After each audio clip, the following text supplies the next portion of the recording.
sahabat desa, kembali lagi di kuliah online Akademi Desa. Kali ini kita mengangkat tema edisi Balai Banjarmasin. Perkenalkan, nama saya Aunur Rafiq. Saya posisi di jabatan fungsional umum sebagai analis program di Balai Banjarmasin. Balai Banjarmasin merupakan lembaga yang berada pada Kementerian Desa, Pembangunan Daerah Tertinggal dan Transmigrasi. Balai Banjarmasin berdiri tahun 1985-2001 dengan nama Balai Latihan Transmigrasi Provinsi Kalimantan Selatan. Kemudian di tahun 2002 sampai dengan 2014 berubah lagi menjadi unit pelaksana teknis pusat Balai Latihan Transmigrasi Banjarmasin. Dan di 2015 sampai dengan 2020 berubah lagi menjadi Balai Latihan Masyarakat Banjarmasin. Mulai 2020 sampai dengan sekarang berubah menjadi Balai Pelatihan dan Pemberdayaan Masyarakat Desa, Daerah Tertinggal dan Transmigrasi Banjarmasin. Tugas Balai Banjarmasin adalah melaksanakan pelatihan sumber daya manusia dan pemberdayaan masyarakat desa, daerah tertinggal, dan transmigrasi.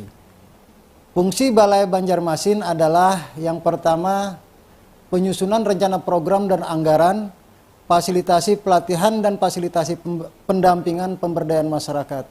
Yang kedua adalah pelaksanaan pelatihan sumber daya manusia dan fasilitasi pendampingan pemberdayaan masyarakat, pemantauan, evaluasi dan pelaporan pelatihan sumber daya manusia, dan fasilitasi pendampingan pemberdayaan masyarakat. Yang ketiga adalah pelaksanaan fungsi lain yang diberikan oleh kepala badan. Dan yang keempat adalah pelaksanaan urusan tata usaha dan rumah tangga balai. Tugas dan fungsi subbagian tata usaha adalah melakukan urusan fasilitasi penyusunan rencana program dan anggaran, pelaporan kinerja pengelolaan data dan informasi pelatihan, dan pemberdayaan masyarakat, koordinasi administrasi penerapan sistem pengendalian intern, administrasi kepegawaian, ketatalaksanaan, administrasi keuangan, administrasi BMN, tata persuratan, kearsipan, serta kerumah tanggaan balai. Kekuatan pegawai di balai kami adalah kepala balai itu sebanyak 1 orang ASN struktural, kemudian di subbagian tata usaha ada 5 orang ASN, dan 25 orang PPNPN. Dan yang ketiga adalah kelompok jabatan fungsional didukung oleh 10 orang ASN. Wilayah kerja Balai Banjarmasin adalah 4 provinsi terbagi atas 35 kabupaten dan 13 kawasan prioritas nasional serta ada 4.585 desa atau sekitar 748 desa prioritas sasaran pembangunan. Hal ini berdasarkan melalui Permen Desa nomor 17 tahun 2020 serta Rensra 2020-2024. Rincian wilayah kerja Balai Banjarmasin adalah meliputi Provinsi Kalimantan Selatan yang berjumlah ada sekitar 11 kabupaten dengan desa sebanyak 1.864. Kemudian Provinsi Kalimantan Timur ada 7 kabupaten dengan jumlah desa sebanyak 841. Provinsi Kalimantan Tengah sebanyak 13 kabupaten, 1.432 desa. Selain itu yang terakhir adalah Provinsi Kalimantan Utara ada sebanyak 4 kabupaten yang meliputi 447 desa. Program prioritas pelatihan yang ada di balai kami Banjarmasin adalah ada pelatihan inti yang terbagi menjadi 6 jenis pelatihan. Yang pertama adalah pelatihan kadar pemberdayaan masyarakat desa atau KPMD. Yang kedua adalah pelatihan pengelolaan BUM desa. Yang ketiga adalah masyarakat hukum adat atau MHA. Yang keempat adalah pelatihan pembangunan partisipatif. Yang kelima pelatihan berbasis kompetensi bagi calon transmigran. Dan yang keenam, pelatihan pembangunan desa wisata. Selain jenis pelatihan inti, kami juga melaksanakan pelatihan penunjang seperti pelatihan Prukades, pelatihan Prudes, dan pelatihan e-commerce. Dari 2 pelatihan tersebut, kami juga mempunyai pelatihan khususan balai. Ada 2, yang pertama adalah pelatihan ternak unggas, dan yang kedua adalah pelatihan pertanian padi lahan gambut.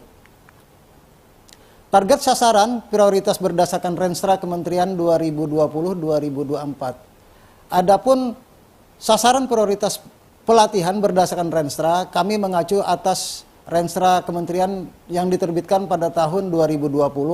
Yang pertama adalah program prioritas nasional, yang kedua adalah kawasan perdesaan program prioritas nasional, yang ketiga adalah kawasan perdesaan prioritas kementerian, yang keempat kawasan transmigrasi prioritas kementerian, yang kelima program mendukung UK1 kementerian, dan yang keenam adalah 5.000 10.000 desa prioritas. Nah, inilah target sasaran prioritas kami terhadap lokus-lokus pelatihan yang kami lakukan di seluruh provinsi yang ada di wilayah Kalimantan.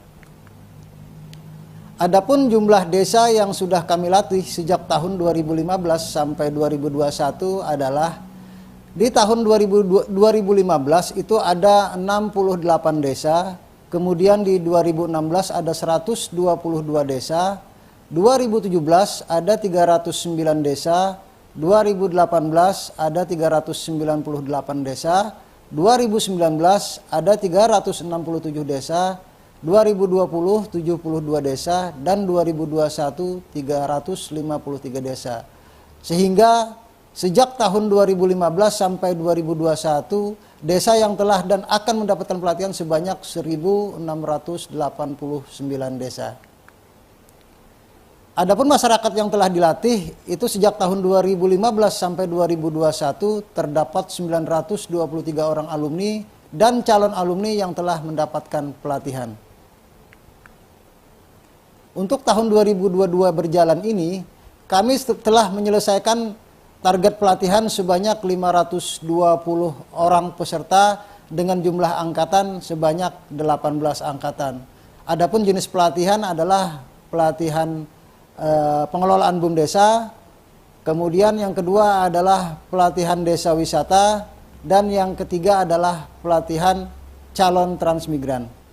Untuk rencana pelatihan di tahun 2023, kami telah memprogramkan sebanyak 29 angkatan pelatihan dengan jumlah target grup sebanyak 870 orang yang terbagi di 3 wilayah provinsi, yaitu Provinsi Kalimantan Timur, Kalimantan Tengah, dan Kalimantan Selatan. Selain itu, inovasi yang telah dilakukan oleh Balai Banjarmasin adalah melalui pelatihan dengan pendaftaran secara online, yang sebelumnya penentuan peserta pelatihan bersifat penunjukan langsung sesuai rekomendasi dari Dinas PMD Kabupaten. Nah, untuk tahun berikutnya, inovasi yang akan kami lakukan adalah sistem pendaftaran terbuka secara online. Nah, sehingga diharapkan nanti akan berdampak pada mampu menjangkau target sasaran pelatihan yang lebih luas. Yang kedua, memudahkan masyarakat untuk mengakses layanan pelatihan. Dan yang ketiga, efisiensi dalam penggunaan anggaran. Kemudian inovasi yang lainnya adalah penyelenggaraan program pelatihan mandiri yang akan kami laksanakan. Sebelumnya, jumlah paket pelatihan terbatas karena penyesuaian dengan alokasi anggaran dan cakupan wilayah kerja. Nah, jadi dengan anggaran yang cukup minim, kami tidak bisa menjangkau daerah-daerah sasaran yang memang kondisi dan lokasinya cukup jauh. Nah, sehingga nanti untuk berikutnya kami sudah mencoba untuk memprogramkan pelatihan penyelenggara, dan untuk tahun berikutnya kami akan melaksanakan pelatihan secara mandiri. Nah, sehingga diharapkan akan berdampak pada meluasnya kesempatan masyarakat desa untuk mengikuti pelatihan. Yang kedua, meningkatnya jumlah masyarakat yang menerima layanan pelatihan. Dan yang ketiga, efisiensi penggunaan anggaran dalam penyelenggaraan pelatihan. Fasilitasi pendampingan pemberdayaan masyarakat desa, daerah tertinggal, dan transmigrasi Banjarmasin itu terbagi atas 2. Yang pertama adalah kami melaksanakan fasilitasi dan pendampingan alumni pelatihan. Yang kedua, kami juga melaksanakan fasilitasi dan pendampingan desa percontohan di mana desa percontohan kami ada 2 lokasi. Yang pertama di Desa APK 2, Kecamatan Anjir Pasar, dan yang kedua di Desa Karangindah, Kecamatan Mandastana, Kabupaten Barito Kuala. Tujuan pendampingan adalah untuk menilai kinerja alumni berdasarkan RKTL yang disusun pada saat pelaksanaan pelatihan, serta mengetahui kendala dan permasalahan apa saja yang dihadapi pada saat melaksanakan RKTL. Beberapa ketentuan dalam pelaksanaan pendampingan antara lain kita mempertimbangkan kurun waktu pelaksanaan pendampingan pasca pelatihan minimal 3 bulan setelah pelatihan. Kemudian yang kedua, kegiatan pendampingan dilaksanakan dengan menggunakan metode offline atau tatap muka ataupun secara online melalui Zoom meeting. Yang ketiga adalah lama waktu pelaksanaan pendampingan berkisar antara 1 sampai 2 hari dan atau menyesuaikan kebutuhan lapangan. Kegiatan pendampingan desa percontohan dilaksanakan berdasarkan atas kebijakan BPSDM yang dituangkan melalui MOU antara Kementerian Desa dan Pemerintah Kabupaten Barito Kuala tahun 2020. Dengan menggunakan metode Smart Village melalui 6 pilar yang akan dibangun. Adapun pilar-pilar tersebut adalah yang pertama pilar pemerintahan atau Smart Government, yang kedua adalah pilar kemasyarakatan atau Smart Society, yang ketiga adalah pilar penghidupan Smart Living, yang keempat pilar lingkungan Smart Empowerment, yang kelima pilar ekonomi atau Smart Economy, dan yang keenam adalah pilar citra desa atau Smart Branding. Tujuan dari kegiatan ini adalah untuk membentuk desa cerdas sehingga nantinya dapat dijadikan sebagai role model atau contoh pada desa-desa lainnya. Untuk mewujudkan desa percontohan menjadi desa cerdas, Balai telah melakukan kerjasama dan kolaborasi dengan lembaga pemerintah maupun swasta, di antaranya dengan SKPD Kabupaten Barito Kuala. Yang kedua, kami telah melakukan kolaborasi dan kerjasama dengan ULM Banjarmasin melalui program Merdeka Belajar Kampus Merdeka atau MBKM. Yang ketiga, dengan Balai Kominfo Banjarmasin. Yang keempat, Basnas Provinsi Kalimantan Selatan. Yang kelima, dengan Dinas Nakertran Prop Kalsel dan lain-lain. Agar program dan kegiatan lebih terarah, maka Balai sebagai inisiator kegiatan telah menyusun Renstra dan RKT untuk dapat dipedomani oleh lembaga terkait dalam menyusun rencana program dan kegiatan sehingga terjadi sinergitas yang baik. Pendampingan alumni pelatihan Balai Banjarmasin di tahun 2021 target kami adalah sebanyak 554 orang, capaian 554 orang, berarti tercapai 100%. Begitu juga di tahun 2022, target kita 53, capaian 53, 100%. Balai Pelatihan dan Pemberdayaan Masyarakat Desa Daerah Tertinggal dan Transmigrasi Banjarmasin dalam mendukung kegiatan pelatihan dan memberikan layanan prima kepada masyarakat selaku pengguna, kami mempunyai beberapa sarana dan fasilitas gedung, antara lain adalah ruang kelas belajar, kemudian ada asrama untuk menginap peserta pelatihan, yang ketiga ada ruang makan, ada mes, tempat parkir yang representatif, dan lain sebagainya. Sementara demplot kami hanya kami gunakan untuk uji coba sebagai bahan materi pembelajaran pada saat nanti melaksanakan khususnya pelatihan-pelatihan teknis pada jenis pelatihan Prukades maupun Prudes yang ada di balai kami.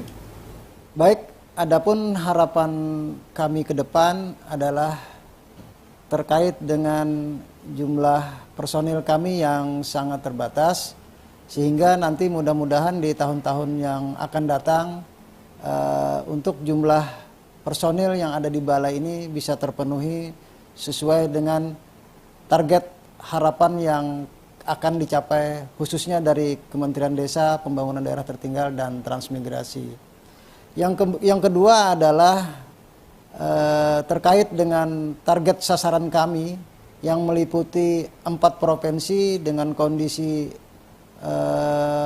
kondisi yang berbeda-beda, jarak yang juga cukup jauh, dengan mobilisasi yang besar, dengan anggaran juga yang besar, sehingga target pelatihan kami tidak bisa maksimal secara penuh.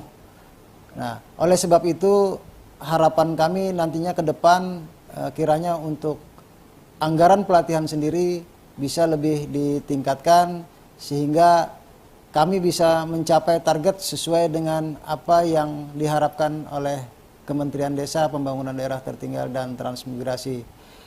Kemudian untuk mengantisipasi hal yang demikian, kami juga sudah mencoba untuk melaksanakan pelatihan secara mandiri dan pelatihan-pelatihan secara online.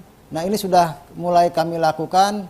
Dan ini adalah kegiatan-kegiatan inovasi untuk mengantisipasi permintaan dari desa-desa yang memang tidak bisa kami jangkau. Baik, demikian yang bisa kami sampaikan. Semoga informasi yang kami sampaikan bisa bermanfaat buat teman-teman sekalian. Terima kasih, kami ucapkan salam berdesa.